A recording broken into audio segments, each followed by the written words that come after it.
we've seen behind you. Indeed, Sal. Good morning, everyone. This morning it's a murky start for some of us. Today is essentially going to be a day of sunshine and showers, but some of the showers will be heavy and thundery with some hail and gusty winds mixed around them. So low pressure is driving our weather. We've got a weather front moving northwards, bringing rain across northern England, southern Scotland and Northern Ireland.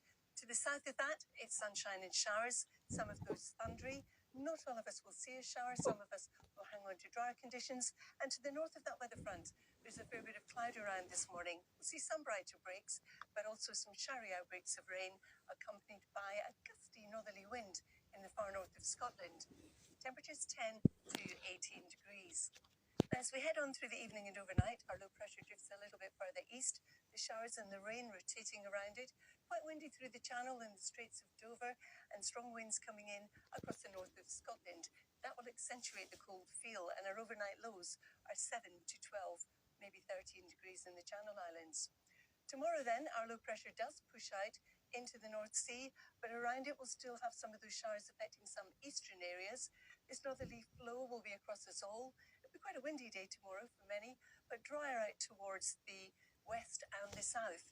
These represent the strength of the wind gusts. So in Scotland, for example, in the north, it will feel quite raw with the wind chill.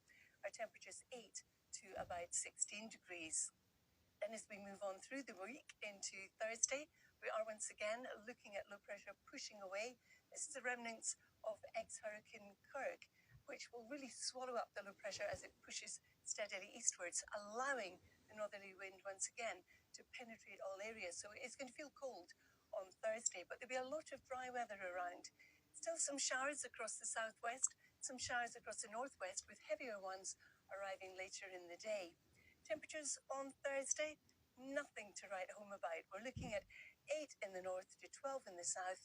In the southeast, for example, the temperature at this time of year should be around about 15. Then as we head into the weekend, we continue with the chilly feel. We will have some rain coming into the north and the west. It will be drier in the south and the east. Now I want to take you across the Atlantic to see what's happening with Hurricane Milton. This is it here. It was a Category 5 and it was downgraded this morning to a Category 4, but it's still a big beast. And as it crosses the Gulf of Mexico, it's going to grow in size. Now, at the moment, its wind speeds are 155 miles an hour. That's the sustained wind speeds.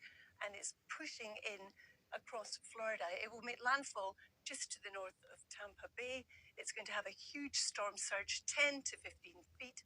And as well as the strong winds, we are looking at some heavy rain. So that's one we're keeping a very close eye on. Back to you both. Carol, some of the authorities saying that thousands of people already trying to evacuate some areas there in Florida. Yes. They seem really concerned about this one. Well, can you imagine, John, a storm surge above ground level of 10 to 15 feet coming at you? That is a wall of water. I'm not surprised. Yeah, it's really scary. And it's been downgraded. Still bad, yeah. Carol, thank you.